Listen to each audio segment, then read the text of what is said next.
This is CGTN, China Global Television Network.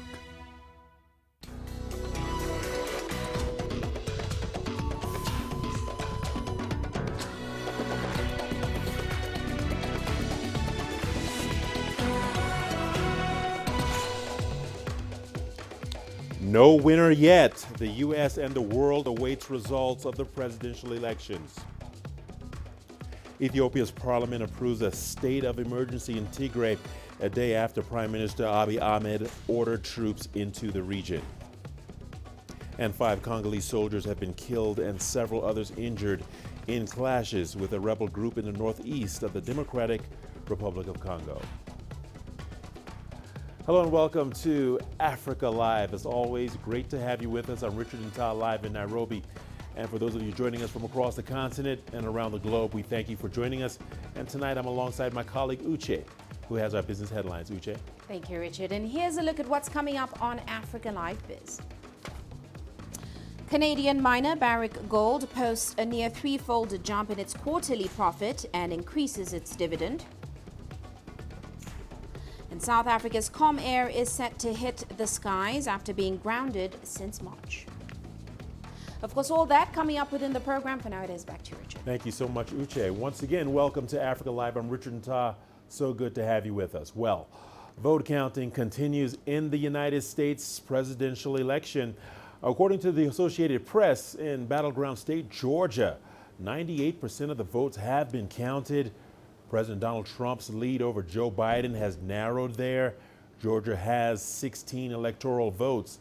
The AP projections show Joe Biden has 264 electoral votes, just 6 short of the 270 he needs to win, while President Donald Trump has 214. Trump is already taking legal action to temporarily stop counting in several key states. Now, his lawyers are challenging the vote counts in Michigan, Pennsylvania, and Georgia. They're also asking the U.S. Supreme Court to intervene in mail-in ballots in Pennsylvania, where the race is just too close to call. Trump is demanding a recount in Wisconsin, a key battleground state that the AP says Joe Biden has won, but the state's election officials are defending the integrity of the vote. Meanwhile, Biden is trying to project a calm demeanor, saying every vote must be counted, while he voices confidence he will eventually win. After a long night of counting, it's clear that we're winning enough states to reach 270 electoral votes needed to win the presidency. I'm not here to declare that we've won, but I am here to report that when the count is finished, we believe we will be the winners. Well, Facebook and Twitter have flagged multiple posts by President Trump for falsely claiming victory and pushing unfounded allegations about vote counting. He's accusing Democrats without any evidence of trying to steal the election. Twitter labeled his tweets as, quote, misleading and limited how they could be shared and seen. Facebook reminded the public that no winner had been announced. Now, in the latest development, U.S. media is reporting that the Trump campaign is also going to file a lawsuit in Nevada. Our White House correspondent Nathan King walks us through the timeline between now and when the next president will be inaugurated. In the battle for the White House, the US electorate and the world usually knows the results on election night, or at least the day after. But unlike other democracies, the US president isn't actually sworn in to office until 11 weeks later. Now, normally this goes unnoticed. This period between election day and inauguration day, however, a lot happens behind the scenes. And in an election which is close or disputed, this whole period can be vital. Despite all the recent rhetoric, ballot counting often continues past polling day. Many states take weeks to count absentee ballots, more mail-in ballots this year, of course, military ballots, and people who live overseas.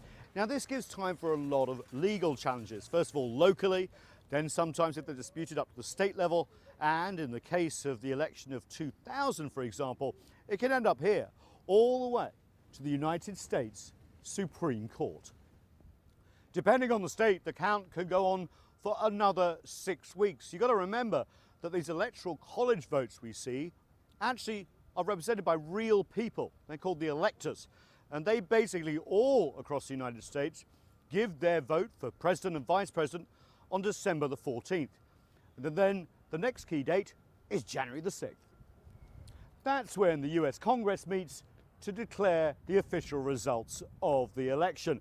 A rare joint session of Congress, the newly elected Congress people along with the sitting vice president, that would be Mike Pence, officially giving their stamp of approval on the Electoral College results. Then, if all goes according to plan, it moves smoothly to the inauguration of the new president and vice president on January the 20th.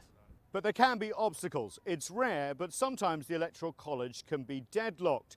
And if the electors and Congress can't work out who should be president and vice president by inauguration day, then an obscure law, never used before in the history of the United States, can come into play, which could make the Speaker of the House, currently Nancy Pelosi, the Democrat, the President of the United States.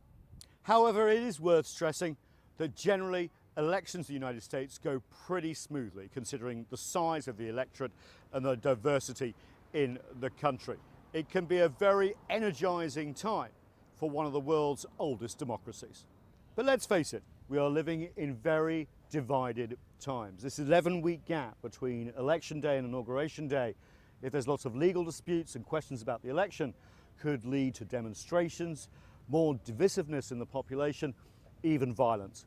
It could be very dangerous indeed.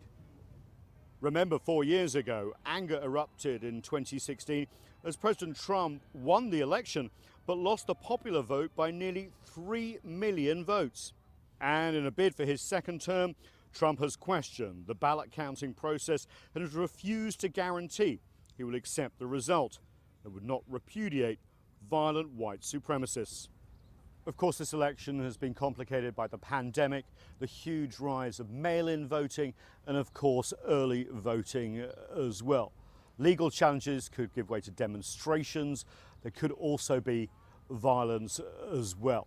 US institutions and its electoral process are really going to face a big test. Nathan King, CGTN, Washington. All right, let's now get more from Toby Muse in Washington, D.C. Toby, welcome to Africa Live. As always, it's great talking to you. Toby, first and foremost, the vote counting is still ongoing in several swing states. Tell us more about that. But I guess the question we'd all like to know is, why is it taking so long to complete the count? Toby.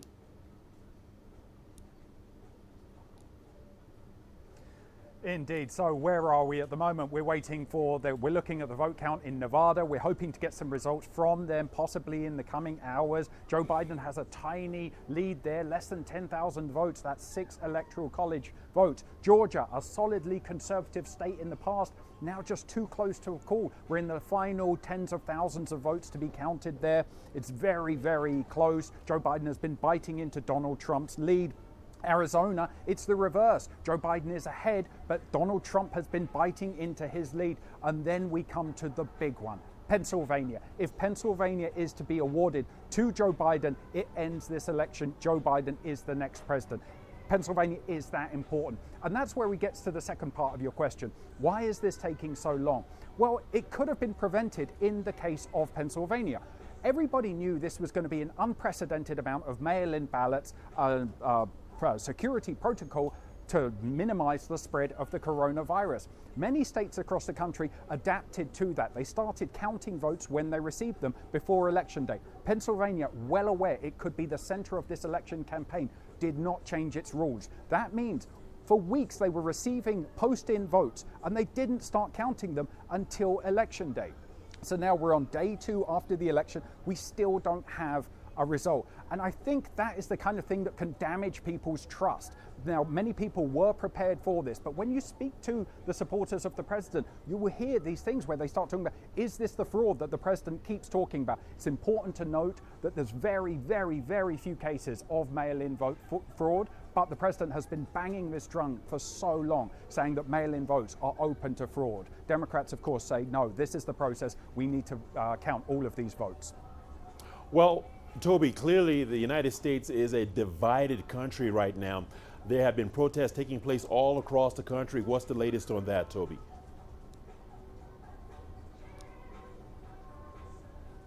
Absolutely. So we have seen these incidents when you look at somewhere like Detroit. There's video of someone in the room with the people who are counting these votes, and someone starts shouting, "Stop counting the votes." There's another incident where heavily armed men turned up to one of the places where they were counting votes in Arizona. What was their intention? To turn up to civilians counting votes with machine guns?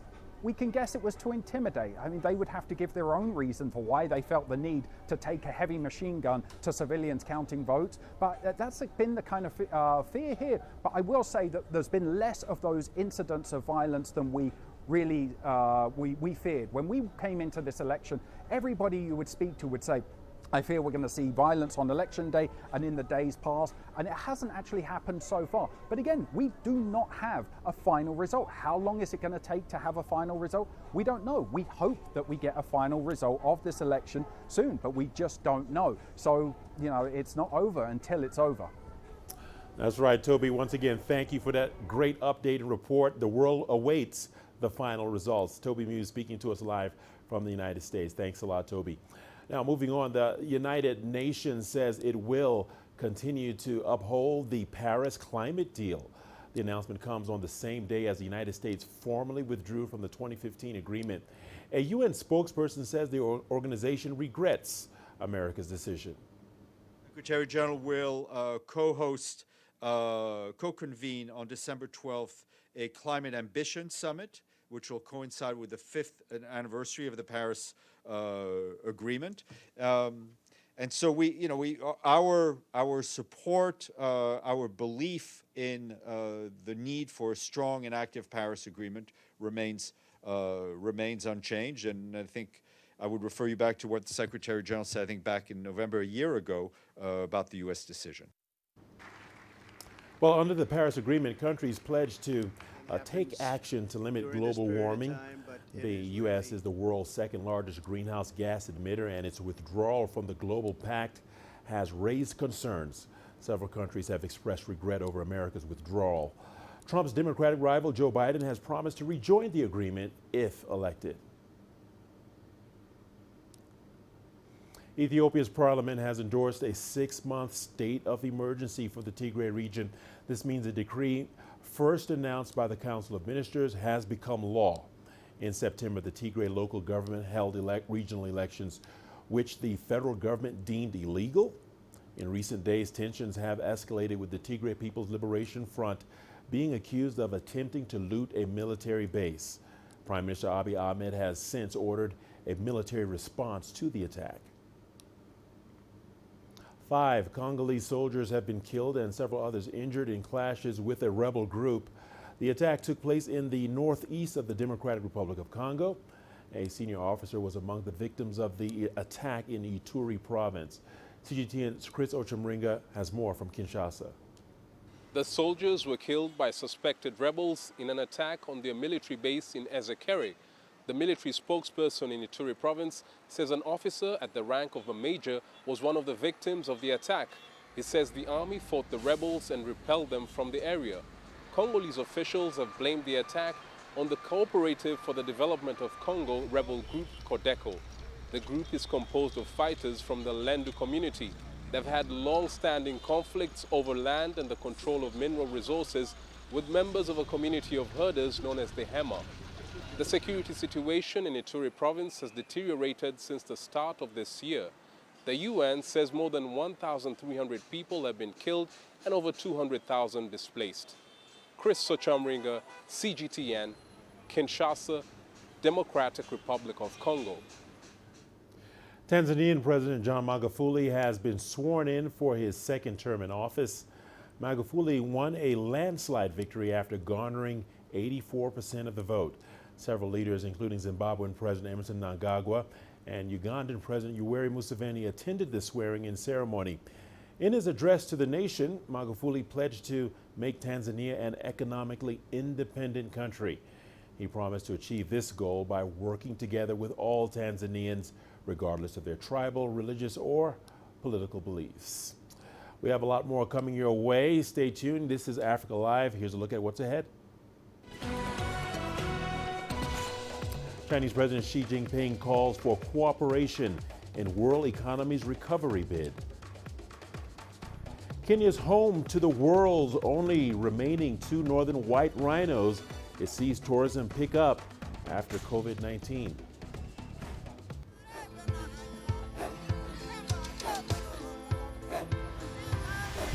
Africa is a continent of diversity, with varied climates and enchanting geography, and a people so distinct, but with a shared enduring spirit.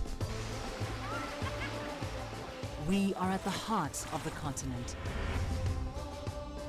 to bring you the untold stories. Let's have a look. We celebrate Africa as it shapes its own destiny. Tunis, Cairo, Juba, Johannesburg, Ethiopia, Tanzania. Africa Live. Find your voice. You don't find the stories of North Africa by sitting on the sidelines. You've got to get out, go there, and you'll find them. In the bazaars of Casablanca, among the crowds in Cairo, who come to visit Cairo, the ancient capital of Egypt. along the waters of the Nile, along the sands of the Sahara. No one else will take you where we can in North Africa. No one else will show you what it's all about. CGTN, see the difference.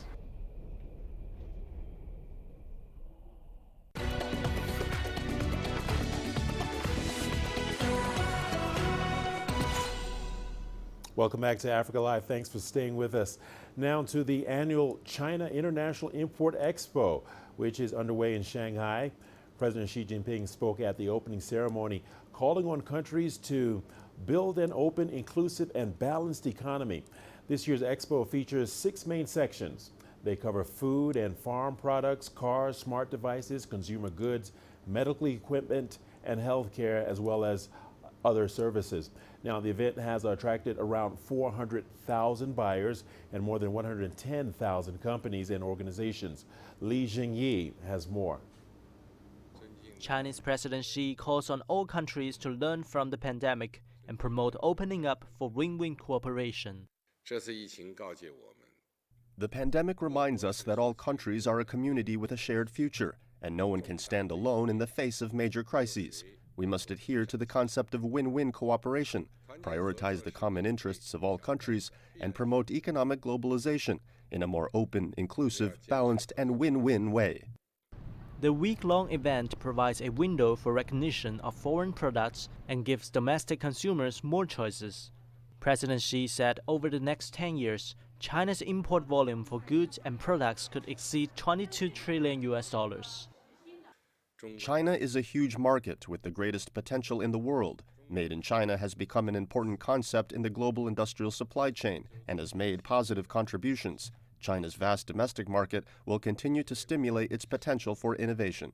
President Xi said going forward, China will continue to improve its business environment, boost innovation, and deepen bilateral and multilateral cooperations with countries in the rest of the world.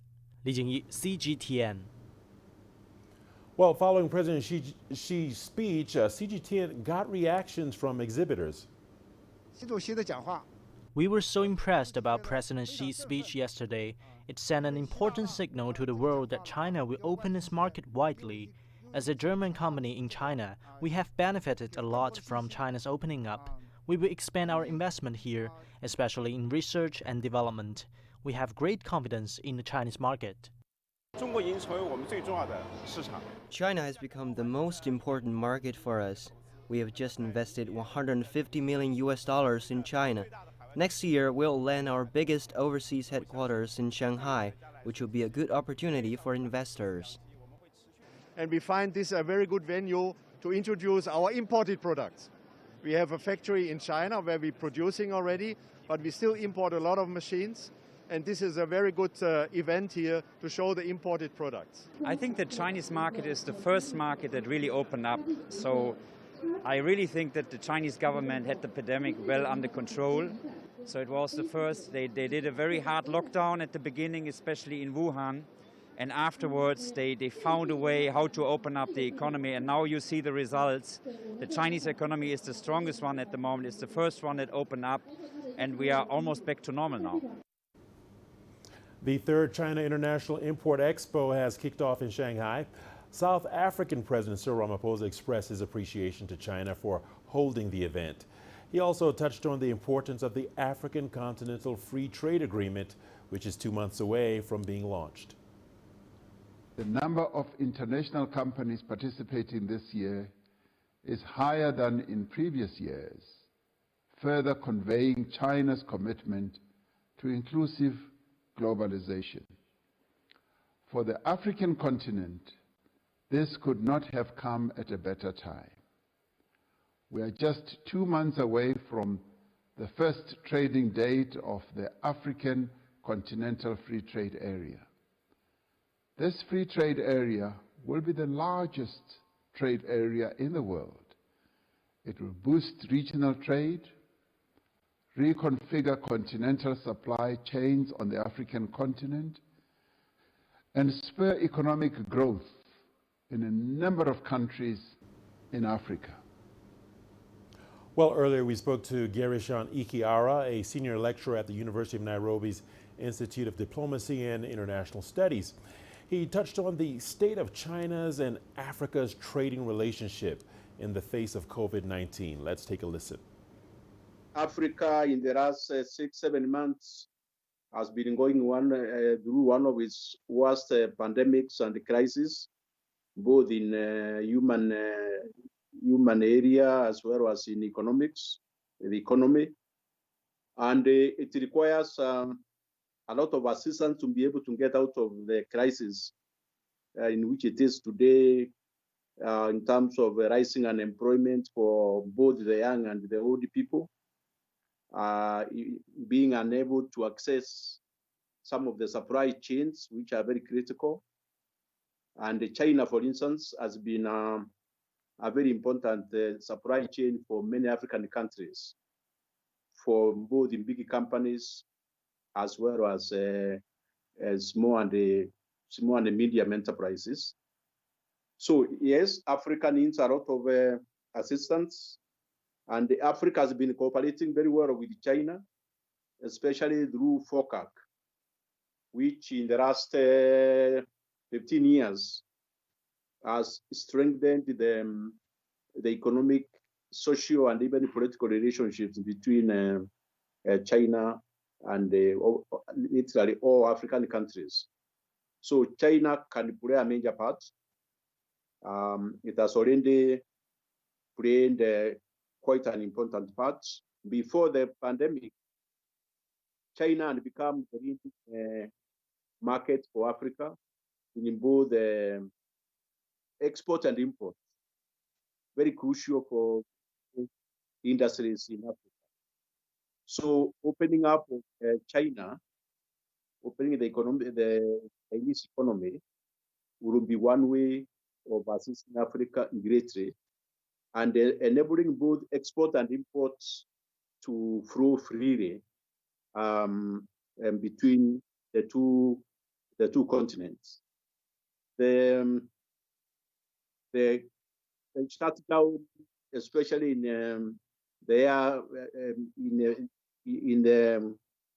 the freight, the disruption of the freight all over the world was a major problem, and we are hoping that if we are able to control the coronavirus and that the aeroplanes start operating freely, this will be an important way of enabling Africa to cooperate more strongly with China. Already substantial progress has been made in linking China and Africa through the standard gauge railways in quite a number of African countries. And this has facilitated a more efficient trade between China and Africa and the rest of the world. So, but this effort to have Belt and Road program has not reached many African countries. First of all, it is fairly expensive, and it will be good if China is able to extend the Belt and Road facility beyond where it is at the moment. Well, let's now turn to Mauritius, where the cleanup of a massive oil spill is set to end by January. This is according to the owner of the Japanese MV Wakashio ship, which ran aground in July. The ship then spilled roughly 1,000 tons of oil. The affected area is home to endangered coral reefs and other marine life. Scientists call the spill the island's worst ecological disaster. The ship's owner stated that all the oil floating in the ocean has since been cleaned up. Well, moving from the continent now, we're learning more about the victims of this week's terrorist attack in Vienna. Officials say one of the 4 people killed was a Chinese-Austrian restaurateur. Johannes Pleschberger has more. I am here at Vienna's Schwedenplatz Square, one of the sites where Monday's deadly shootings took place. Among the victims was the Austrian-Chinese owner of this Asian restaurant. He died from the serious injuries caused by the gunman. The consul of the Chinese embassy in Austria said, "We are deeply shocked by what happened. We have expressed our deepest condolences to the deceased and the injured and their families." The embassy identified the Chinese-Austrian victim as Li Chang. The 39-year-old had moved from southern China to Austria over 25 years ago. Through hard work, he slowly created 2 restaurant businesses. We met one of his friends, Yi Dong-o, a Korean restaurant owner. When we arrived, Yi was just receiving the tragic news from Li Chang's first wife on the phone. Is my friend. Yeah. Mama is tot. Oh. After hearing about his friend's passing, Yi Dong-o tells us more about Li Chang, who also leaves behind his current girlfriend. Aber sie kommt aus Nordchina und kommt eigentlich südliche China. She comes from North China and he comes from South China. He keeps saying, we don't fit together. We always argue because I'm from the south and she is from the north. But he was a very nice person. We met almost every day. Yes, every day. I know his business turnover and he knows my turnover. Wir treffen uns fast jeden Tag. Ja, jeden Tag treffen wir uns. Yi Dong-o was in his restaurant when the terror attack happened, right outside his windows. He says he saw at least one killer. He went down like this with his gun, and that's why I was scared. Yi Dong-o heard several shots and advised his restaurant guests to hide in the kitchen. After the incident, he was questioned by the police about what he had witnessed. The Austrian authorities are continuing the search for accomplices of the gunman. This has led them to Switzerland, where 2 suspects have been arrested. Johannes Pleschberger, CGTN, Vienna. Coming back to the continent now, Africa's tourism sector is still feeling the pinch of the coronavirus pandemic. The Alpagita Conservancy in Kenya is home to the world's remaining 2 northern white rhinos, a sanctuary for over 100 critically ill endangered animals. Now, the Conservancy may have gone through tough times over the past 7 months, but it says its activities are now slowly picking up.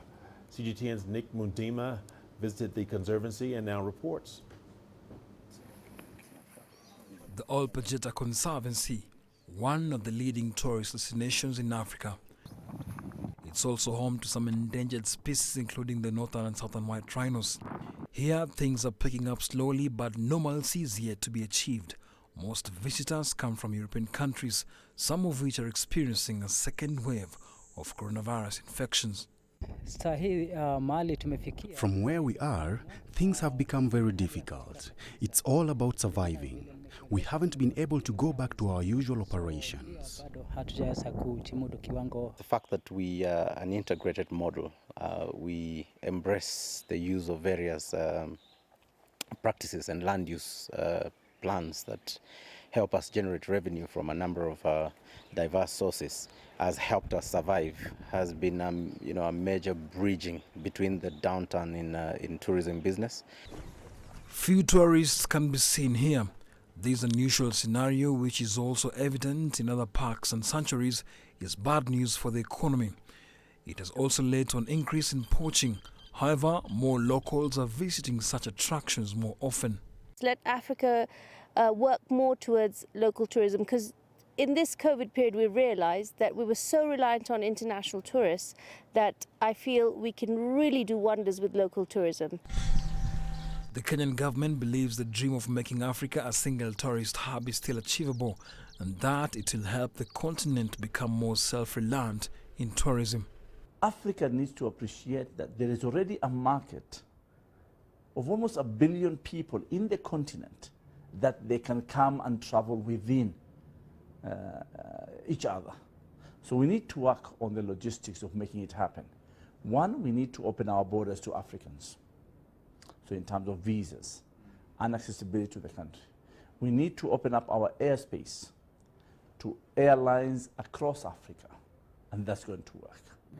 At the moment, though, most industry stakeholders are focused on the more immediate task of surviving the aftermath of the coronavirus pandemic.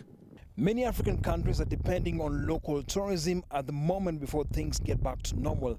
Other European countries have gone back to lockdown to control the spread of the virus, but in many African states, this is the situation.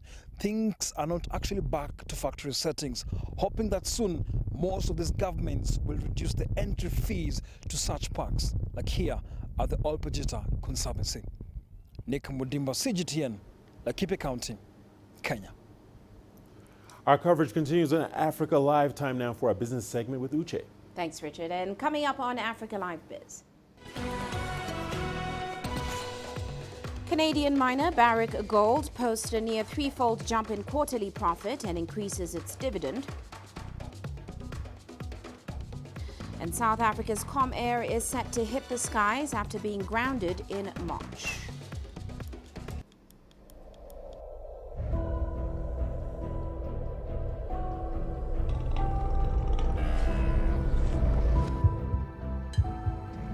Taken me completely out of my depth, but at the same time it's exciting. It's new, it's different, it's a challenge. It's really exciting.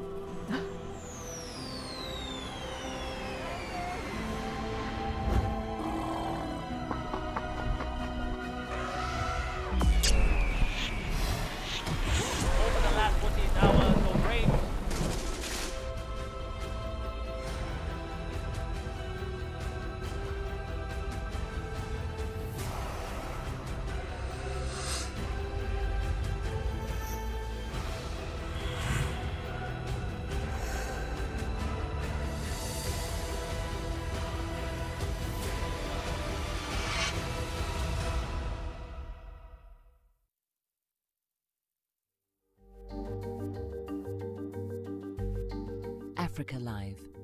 Find your voice.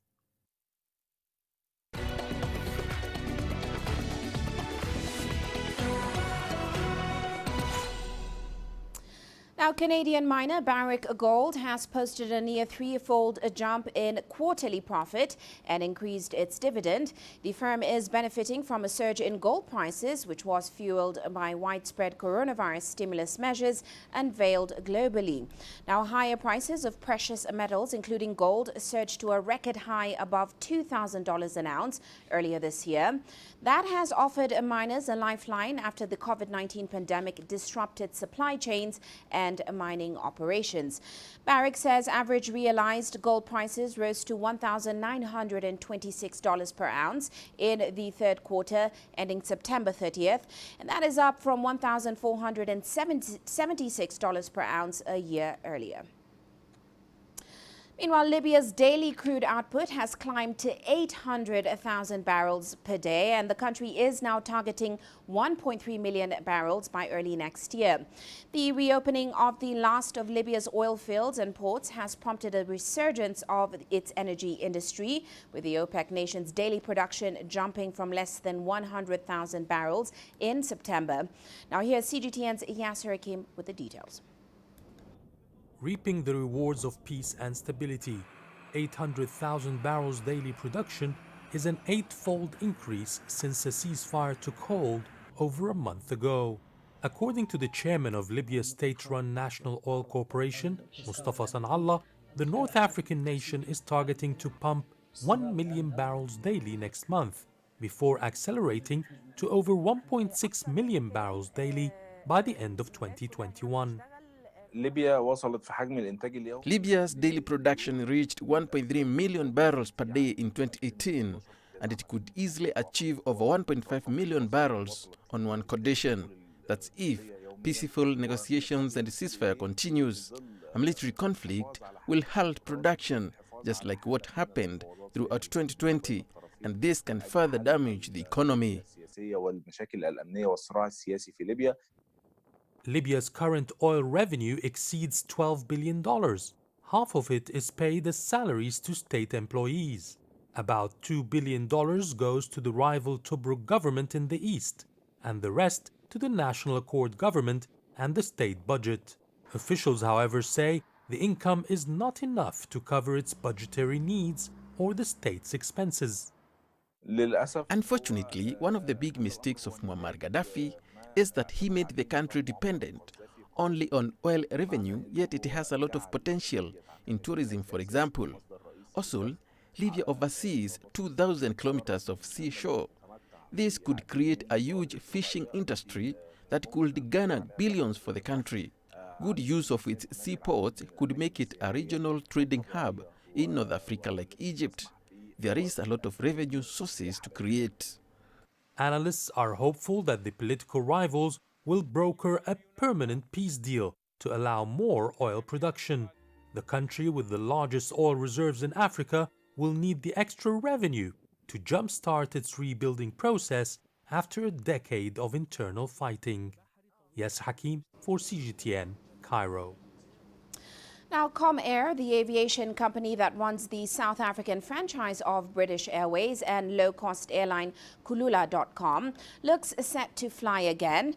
The company grounded flights in March when South Africa went into lockdown. 2 months later, Comair has filed for business rescue.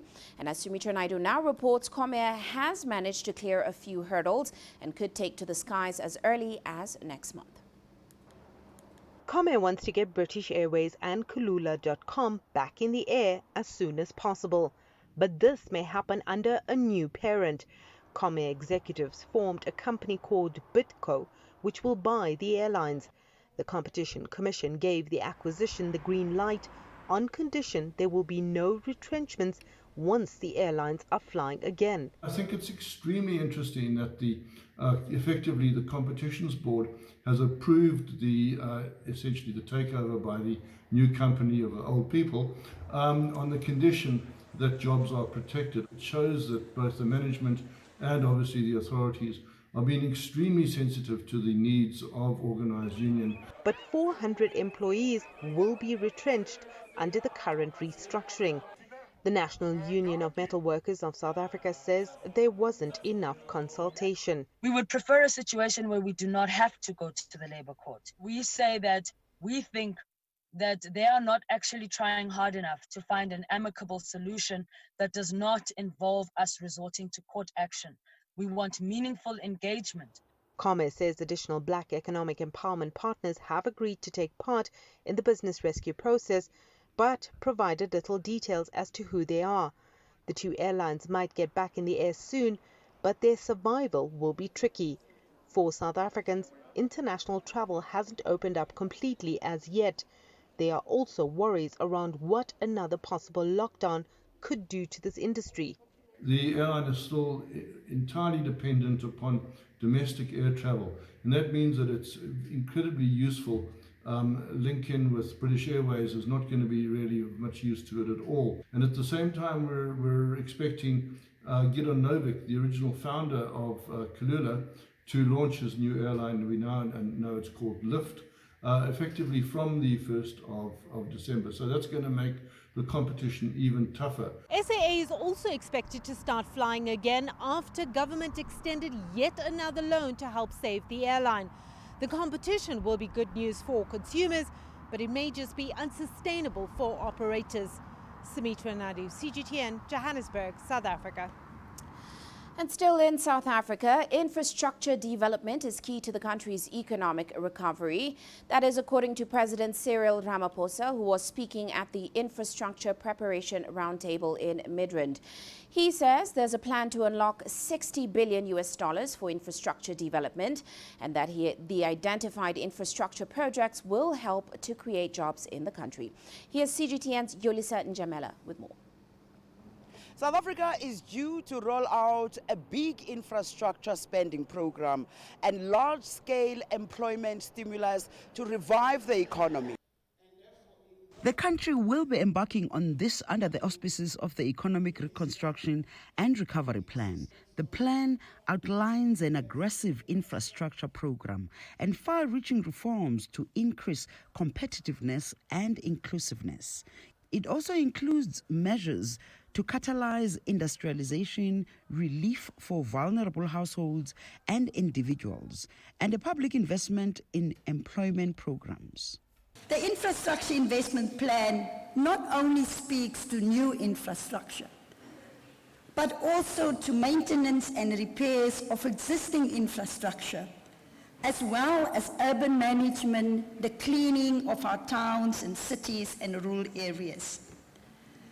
This project pipeline also very importantly addresses social, economic, spatial, and environmental injustices of the past. This plan, which is underpinned by the agreements between social partners, outlines key interventions to kickstart the country's economy. Among other things, the plan will prioritize economic reforms to unlock investment and growth, to fight corruption and crime, improve the capability of the state, and create jobs through mass public employment programs. We are also committed to creating an enabling environment by doing what is essential, what the investment community would like to see, in doing things such as fighting corruption and fighting crime. We have to do this if we intend also to industrialize our country, and in doing so, to also create an enabling environment for the growth of small, medium enterprises. Government has already identified almost 300 projects with a total investment value of at least 1 trillion rand or $60 billion. The projects were chosen because of their multiplier effect and job elasticity. The projects are in the areas of water and sanitation, energy, transport, digital infrastructure, agriculture and agro-processing, and human settlements. And each of these areas is vital for the rejuvenation of our economy, reducing the costs of doing business, and improving our country's competitiveness. South Africa's economy remains in tatters. The COVID-19 pandemic has worsened its situation.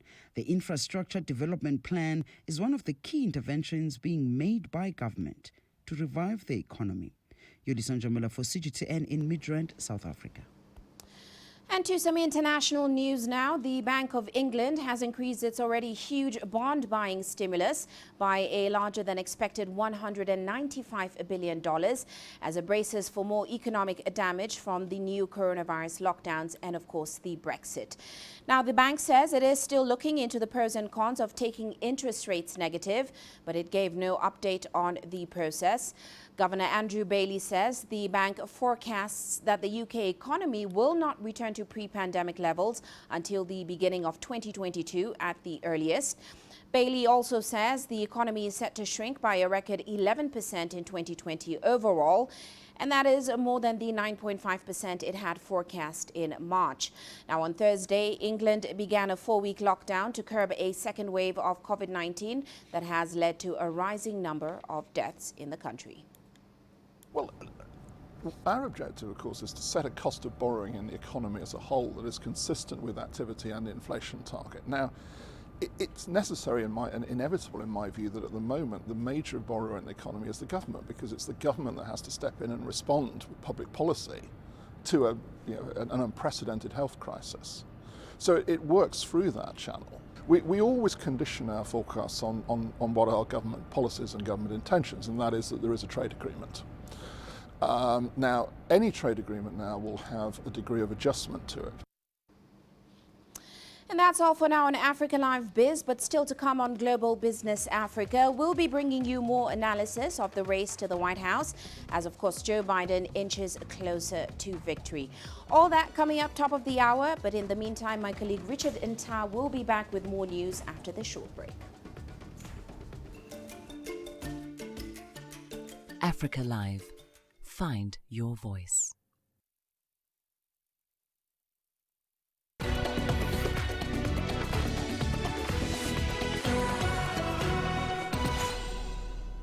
Welcome back. Thanks for staying with us. Let's now head to South Africa, where the two cities of Pretoria and Johannesburg are basking in purple. These are the colors of jacaranda trees that blossom at this time of the year. Many are now out and taking photos as they enjoy the moment. It is that time of the year when thousands of jacaranda trees paint Johannesburg and Pretoria purple.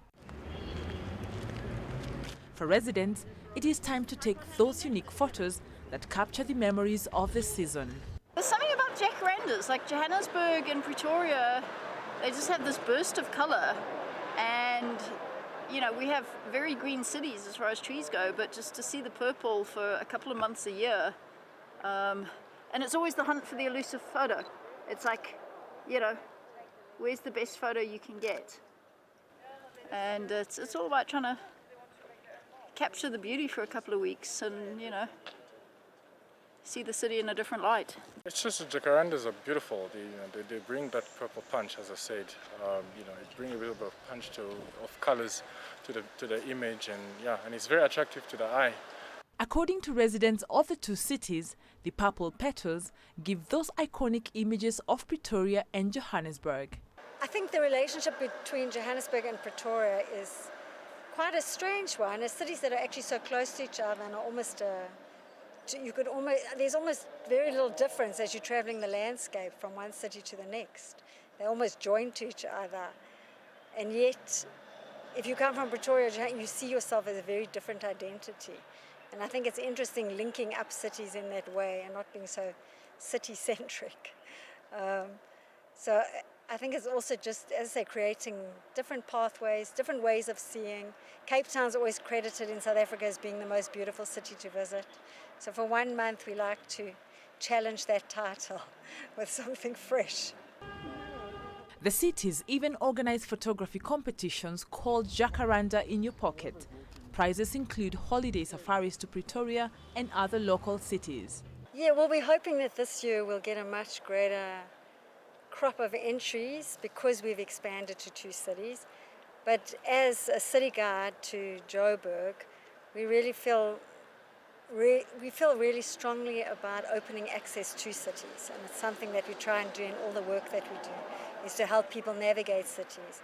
And this is so much about creating a different route, a different kind of itinerary, but using nature as your marker or as your placemaker. The dream of winning and the thrill of being part of this social phenomenon has many participants clicking away on their cameras. Wanja Mungai, CGTN. And we're not done just yet. We've got your sports news coming up after the break. Don't go away. Here's a look at what's ahead. Zamalek set up historic Cairo derby final against Al Ahly in the CAF Champions League.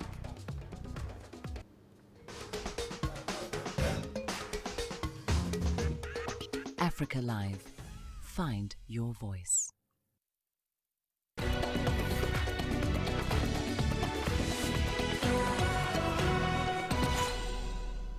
Welcome into Sport on Africa Live. Let's talk a bit of football. We start in Egypt, where a stunning 4-1 victory on aggregate by Zamalek over Moroccan champions Raja Casablanca set up the White Knights for a dream Cairo derby finals against crosstown bitter rivals Al Ahly in the CAF Champions League. It will be the first time in history of the competition that the two Egyptian teams will vie for the coveted trophy.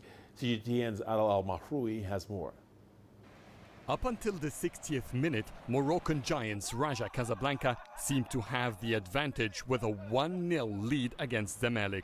This was in their delayed second leg of their CAF Champions League semi-final, a fixture postponed twice due to the pandemic. But a minute later, Tunisian star Fergani Sessi rescued the White Knights with his equalizer for the Cairo Giants to set a grandstand finish. And what a finish it was! Mustafa Mohamed scored twice in 3 minutes, booking the Egyptians their ticket to the CAF Champions League final, 4-1 on aggregate. Zamalek's 1-0 victory in Morocco gave them confidence during the home game, yet they were surprised that the Raja players were very strong. This is not a team sick with COVID-19. Zamalek managed to realign their positions in the second half and proved it was a stronger team.